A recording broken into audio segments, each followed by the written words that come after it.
Welcome to episode 79 of Rebirth Revolution.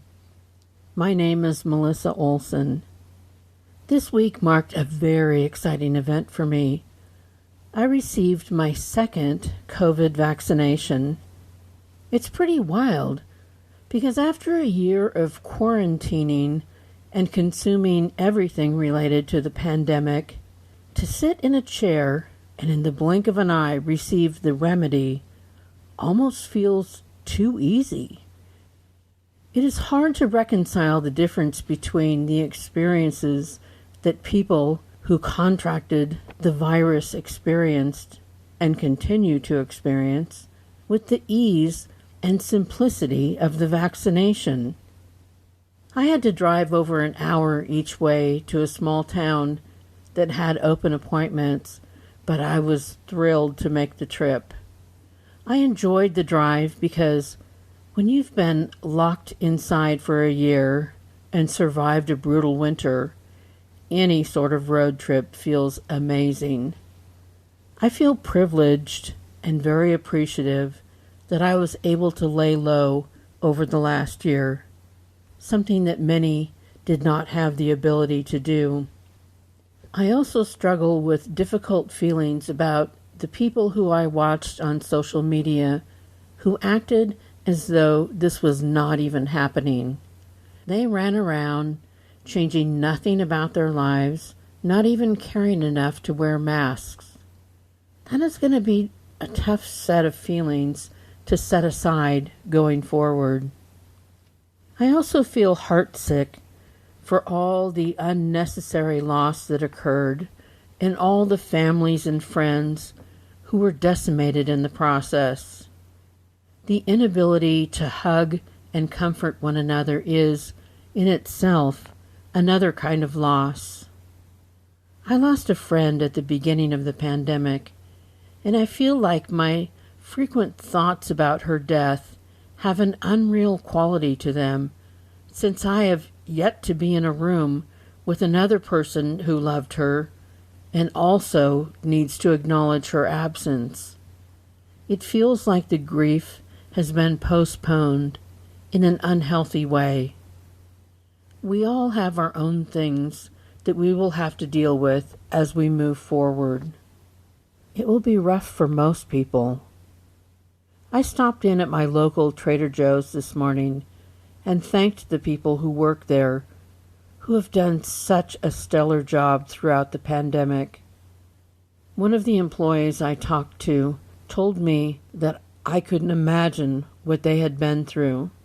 He said that his faith in mankind had greatly diminished over the last year. I can't imagine how tough it must be to be in the service industry that has had to deal with so many unreasonable people. And tangling with customers is so counter to the vibe of Trader Joe's. It will be a while, I imagine, before they will be able to forgive those who made their lives so unnecessarily difficult. One of the news items of this week that caught my eye is the attempt by Dr. Birx to rehabilitate her reputation after the job she did as a coronavirus response coordinator for the previous administration. Her predicament highlights one of the concepts that we have covered before. It's an important one. We have to be responsible for our own integrity no matter what.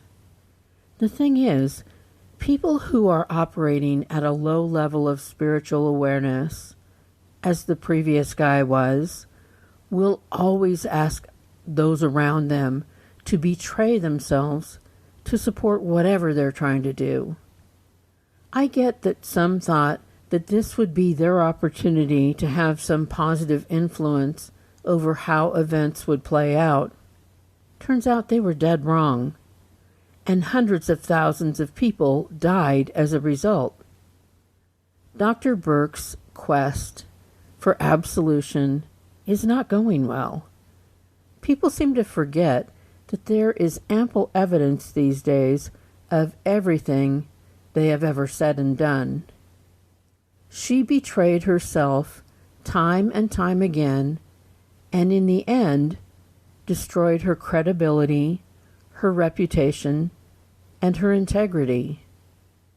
She allowed someone else to drag her back down to the lower levels of spiritual awareness when she willingly lied and covered up to support the previous guy's agenda. And what did she get in return? Undying loyalty? Fame and acclaim? No. She lost everything she spent her life building, and the person she did it for now says that she is a proven liar with very little credibility left. He says she was a terrible advisor whose advice he seldom followed. This is the loyalty she received in return for betraying herself. It's kind of ironic that the person who convinces you to lie for them can, in the end, dismiss everything you say because they point out that you are a proven liar. This is the trap that the low level among us will set for others. They will use people for their own purposes and then turn on them. They will burn everything you have ever done to the ground. In the end, we are responsible for the amount of integrity we have left in our pocket when our time here on earth is over. Only we can decide how much we have accumulated and how much we are willing to squander. This is a tough lesson and an important one. Never betray yourself. There is no way that it can end other than in shame, sorrow, and regret. The value in the lesson Dr. Birx is learning is that she is a living, breathing, cautionary tale for everyone else. But I doubt that's what she was shooting for. No little kid hopes and dreams that one day they can grow up to be a cautionary tale.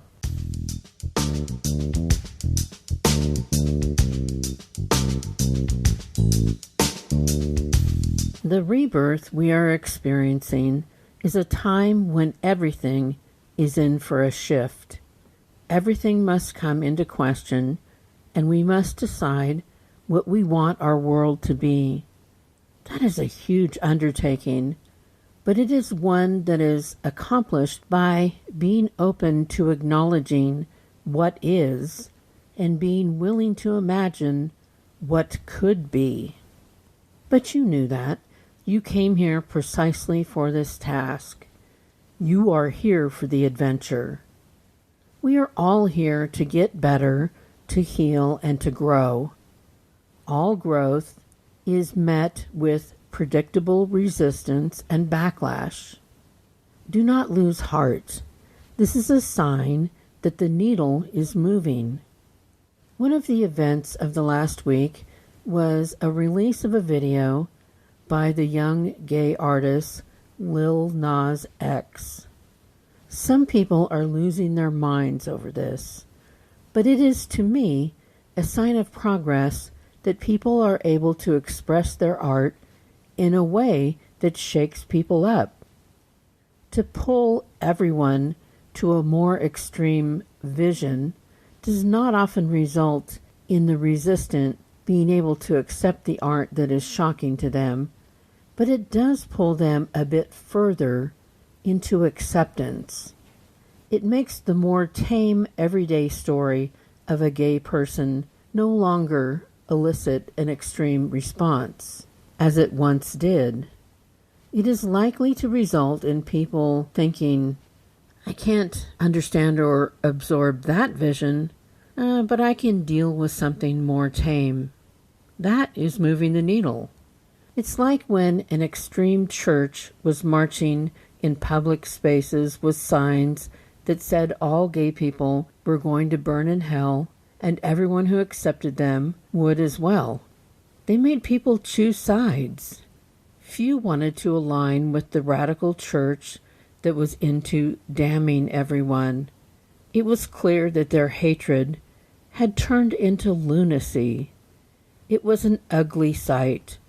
People who witnessed their displays were more often moved to defend people who were gay.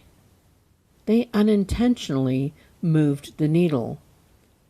Extremes make everyone uncomfortable. They are meant to, but they help us realign our thinking.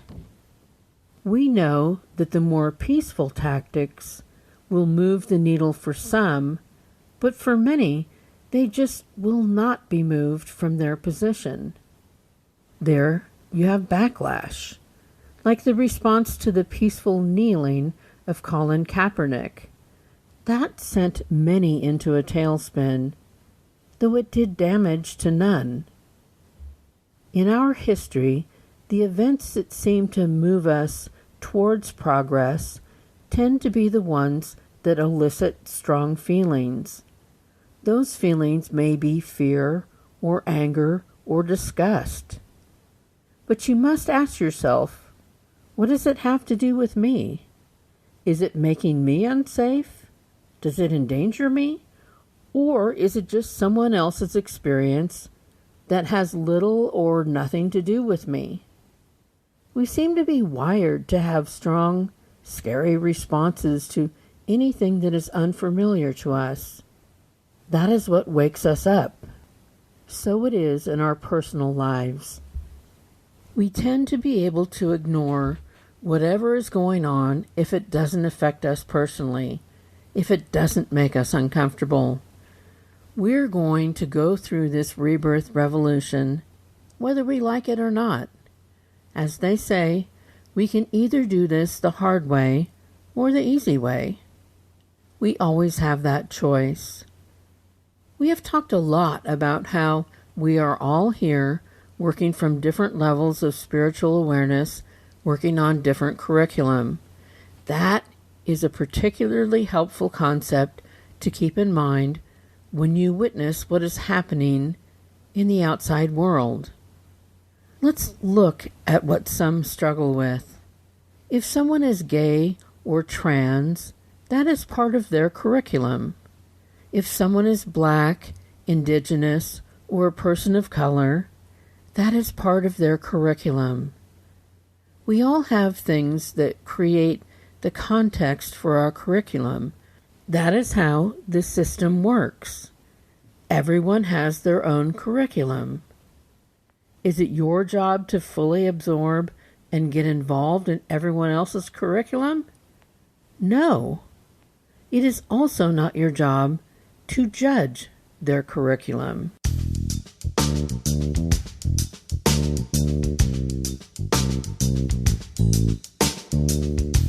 One of my least favorite concepts is the concept of tolerance. To tolerate something is to fail to prevent, to put up with, to forgive.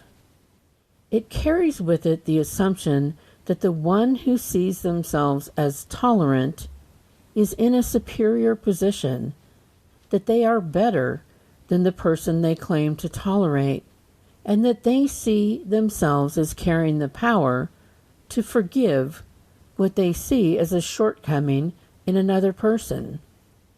No one here in this school is imbued with that power. The people they claim to tolerate are people who are of equal value to them in the eyes of the Creator. No one is any better or any worse. To tolerate conveys the message that you believe yourself to be superior.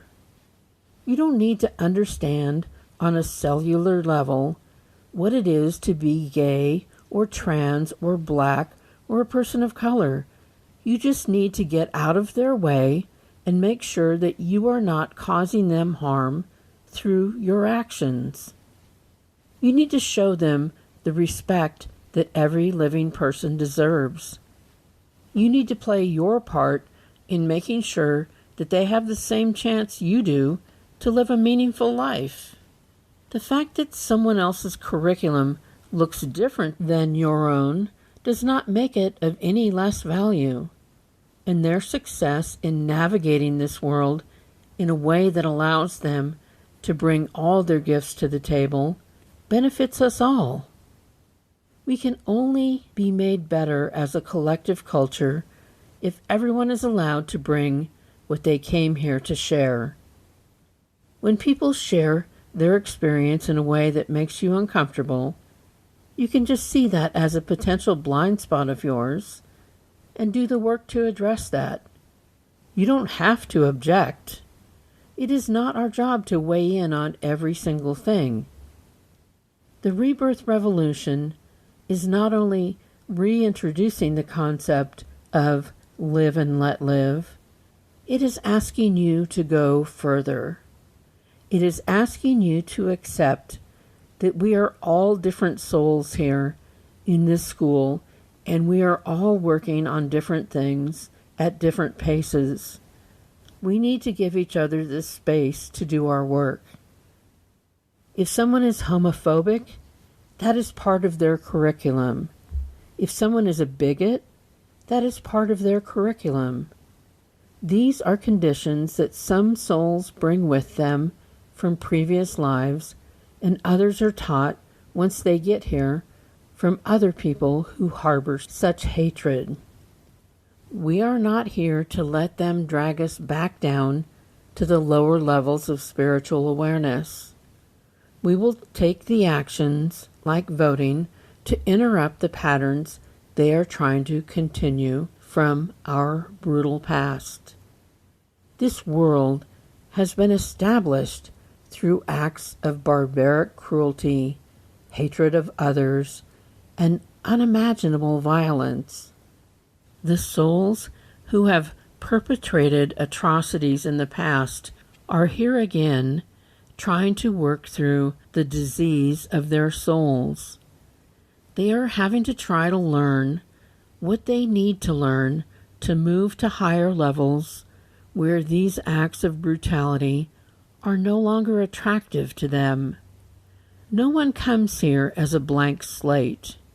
We all carry the baggage of what has happened up until this point. Everyone struggles to accept other people. Some have it worse than others. It is part of being human. We are all afflicted with the weaknesses and fears that we must work through. But that is the work that we came here to do. We are here to reach the stage in our spiritual development where we feel nothing but love and compassion for ourselves and others. This is a huge, often painful undertaking, but that is what we came here to do.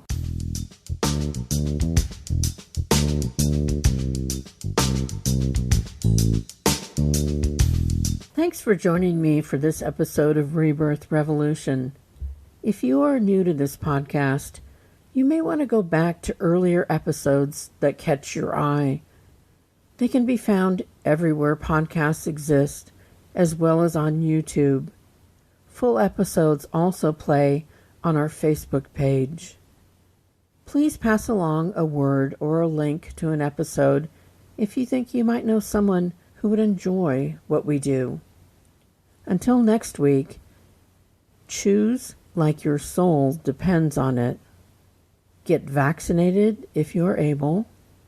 Celebrate science and wear your mask.